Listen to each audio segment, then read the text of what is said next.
Well, we are waiting for today's jobless claims numbers out at 8:30, which come a day before, of course, tomorrow's big jobs report, the monthly jobs report, to find out if the Fed can do anything to help the jobs market and the economy. We're happy to be joined by the former Richmond Fed President, Al Broaddus. He spent more than 30 years at the Fed, so he, out of anybody, is going to know exactly what is going on, what the thinking may be at the Fed right now with the economy. But before we get to the Fed, Al, do you think that we are headed into another recession?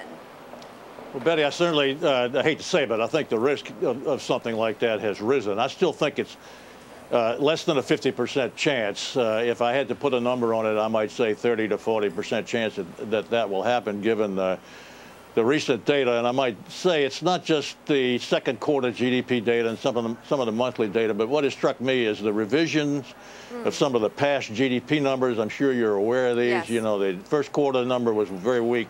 And they also went back and revised down the second half of 2010.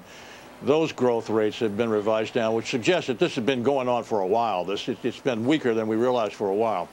As you've mentioned, we're going to get a very important jobs number tomorrow. Those numbers are always pretty critical in judging where the economy is, and I think maybe more so tomorrow than normal. You know, if you get something that's a little bit stronger than expected tomorrow, obviously that might tend to reduce the risk that we're going to move back down.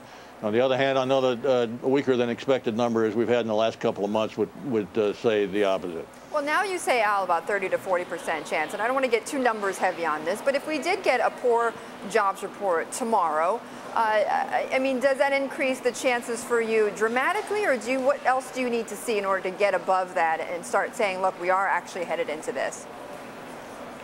Well, I think, you know, you'll get additional monthly data over the weeks ahead. I would be looking especially at the data on spending, household spending. That's, you know, that's 70% of total GDP.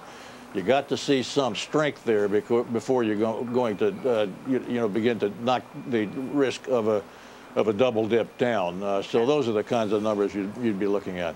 No, go ahead. I was just going to say, you know, we have an FOMC meeting coming up next Tuesday. They will be looking at all of these numbers very carefully. I think they'll take that job market report apart very carefully to try to get some sense. You know, as you know, as the chairman reported in his testimony, his Humphrey Hawkins testimony last month, the members of the FOMC as a group, the consensus forecast there has come down some. So, you know, these incoming numbers will affect where they think things are going forward. Well, Al, I'm glad you mentioned that because, you know, the question obviously for the Fed is, should they be doing anything at this point? Do you think they should? My personal view, Betty, is that given that the last QE2 program just ended, it would be good to wait because the impact of another program now is questionable. And of course, it would probably create something close to a firestorm of political criticism and criticism from market observers. I would say this. What QE did that would, you know, there's a lot to complain about with these programs, of course, but one thing that QE2 did was to reverse what were at the time, back in November or so of last year, some rising fears of deflation. Right. That was a rising risk. So they did this program, and that had the good effect of reducing those risks significantly. It worked in that sense. So that really, to me, ought to be the target and ought to be the lead indicator here of whether the Fed ought to go further in this direction or not. And we don't see that yet. Measures of inflation expectations that you see in financial markets using TIPS spreads and so forth are not signaling that yet. Also, Betty, I would mention one other thing that I think is important here. There is an intermediate step between the Fed doing nothing and doing something that you might call QE3. A friend of mine in the markets, Ward McCarthy, has labeled it QE 2.5.